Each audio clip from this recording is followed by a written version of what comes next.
श्रीराम तर गंगा पार करून वनवासासाठी मार्गस्थ झाले. पण श्रीरामांशिवाय इकडे अयोध्या नगरीत व दशरथ महाराजांच्या राजवाड्यातही अवकळा पसरली.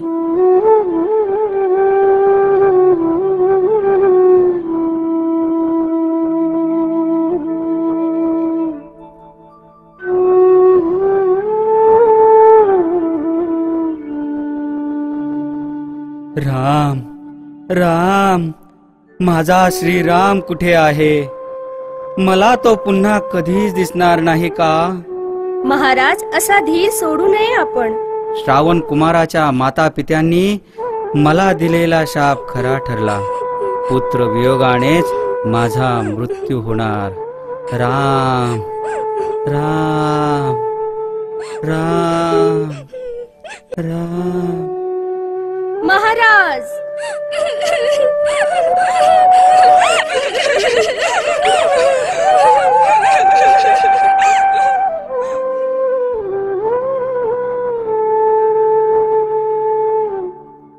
आजोळाहून परत आलेल्या भरतास सारा प्रकार कळाल्यावर कैकई मातेचा अतिशय राग आला. ज्येष्ठ बंधू श्रीरामांशिवाय अयोध्या ही कल्पनाच त्याला सहन झाली नाही. भरत, माझा भरत, तू आता अयोध्येचा सम्राट होणार आहेस. तू माता नसून वैरिणी आहेस. तुझ्या स्वार्थी बुद्धीमुळेच अयोध्येची अशी वाताहत झाली. श्रीरामाशिवाय अयोध्येत राहण्याचा मी विचारच करू शकत नाही. राम वनवासी तर भरत सुखी कसा? आता मी स्वतः जातो आणि रामांची क्षमा मागून त्यांना अयोध्येस परत आणतो. श्रीरामांना परत आणण्यासाठी भरत वनात निघाला. सोबत कौसल्या व सुमित्रेसह पश्चाताप दग्ध कैकई माता व नगरवासीही निघाले.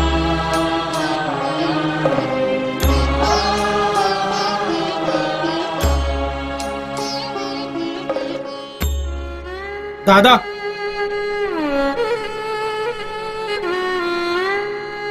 दादा, दादा, दादा, अयोध्येस परत चला.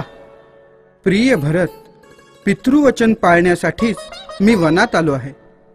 पण दादा, तुमचे नाव घेत घेत पिताश्रींनी अखेरचा श्वास घेतला. पिताश्री जीवित नाहीत तर अयोध्येचा सांभाळ कोण करणार? आम्हा सर्वांचीच विनंती आहे की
आपल्या पादुका तरी मला द्या.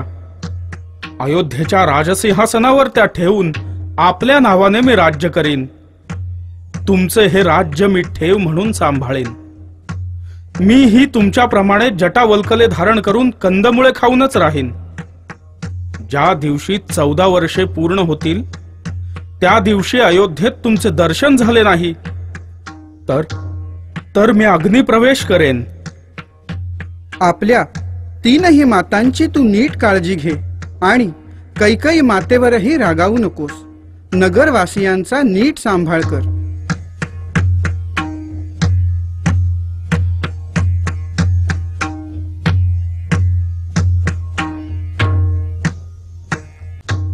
भरताचा निरोप घेतल्यावर राम, लक्ष्मण, सीता दंडकारण्यात आले. गोदावरी काठी पर्णकुटी बांधून राहू लागले. वनातील काळ सरत होता. एके दिवशी अचानक शूर्पणखा नावाची दुष्ट राक्षसी तिथे आली. मदनाप्रमाणे कांती असणारे हे सुकुमार कोण आहेत? यापैकी एका तरी राजबिंड्या तरुणाशी माझा विवाह झालाच पाहिजे. कसे बरे मी त्यांना वश करू? त्रैलोक्य सुंदरीचे रूप मी धारण करते. हे सुकुमारा, तू माझ्याशी विवाह कर आणि माझा हो. देवी, आपण कोण आहात हे माझं ठाऊक नाही, परंतु माझा विवाह झाला असून मी एक पत्नीव्रत धारण केलेले आहे. माझी भार्या सीता मला प्राणापेक्षाही प्रिय आहे. हे सुकुमारा, तू तर त्याच्यापेक्षाही सुंदर आहेस. तू माझ्यासारख्या सुंदरीचा पती होऊ शकतोस. माझाही विवाह झाला असून माझी प्रिय पत्नी उर्मिला अयोध्येत राहून आमच्या 3ही मातांची सेवा करते. तरी तुम्ही इथून निघून जाणंच योग्य आहे. हिच्यामुळेच तुम्ही माझा धिक्कार केलात.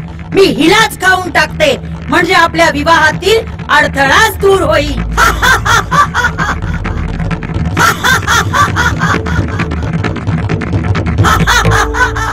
थांब दुष्टे, तुला शासनच करतो.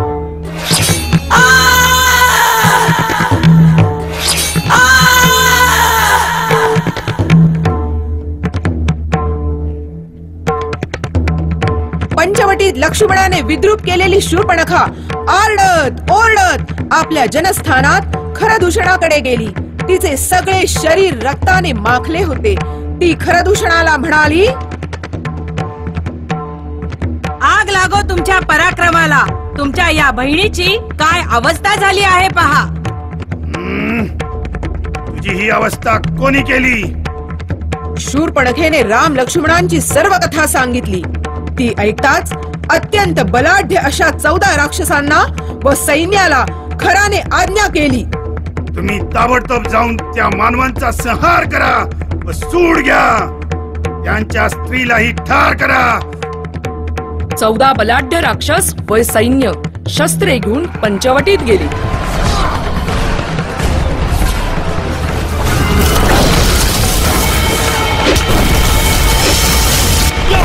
राक्षसांनी हल्ला करण्यापूर्वीच श्रीरामांनी केवळ 14 बाणात त्या 14 राक्षसांना व सैन्यालाही ठार केले.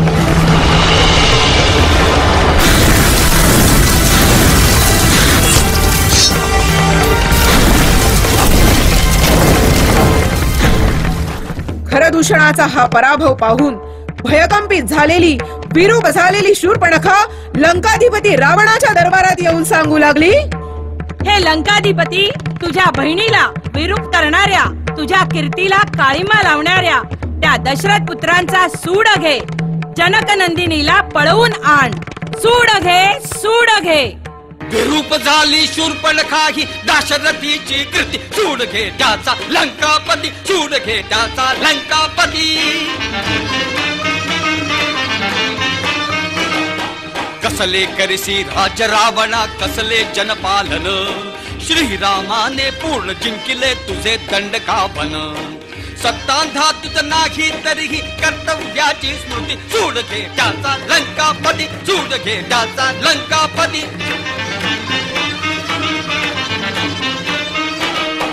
विसलोचने उघडून बघ या शूर्पणखेची दशा.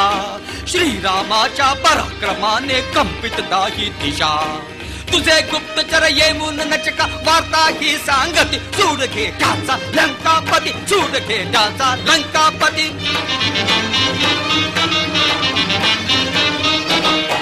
तिला पळवून घेऊन यावे तुझसाठी सत्वर याच साठी मी गेले होते त्यांच्या कुटीरावर श्रवण नासिका तोडून त्यांनी विटंबिले मज किती सूड घे त्याचा लंकापती सूड घे त्याचा लंकापती